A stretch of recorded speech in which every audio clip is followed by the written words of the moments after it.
Let's take a moment to discuss Ayn Rand. Rand believed in the virtue of selfishness, and her philosophy is very much against the ideas of compassion and self-sacrifice. Interestingly, she didn't seem to have a problem with people sacrificing their children to war, because she supported the United States' genocidal war against Vietnam.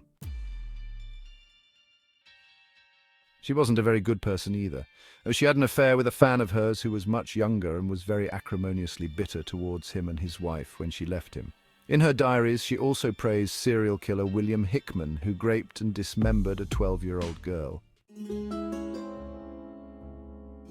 I've read all of her works of fiction, and while some of the speeches in Atlas Shrugged are mildly interesting, I would recommend sparing yourself because otherwise they are dry, boring books.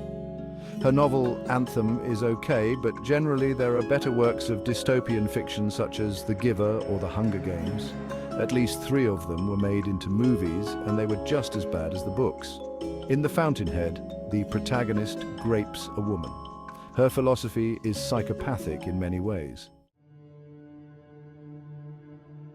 She referred to both indigenous Americans and Palestinians as savages. If anything was savage, it was Rand's philosophy. Interestingly, many of her followers who call themselves objectivists support the State of Israel.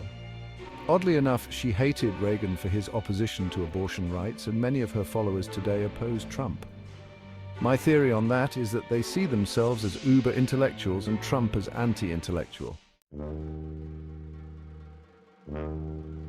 Though she hated the Soviet Union, her family remained there. In fact, she had a falling out with her sister, who came to visit her in New York in the 70s, because her sister didn't agree with her philosophy and preferred life in the Soviet Union. In short, her philosophy was as bankrupt as her personal morality.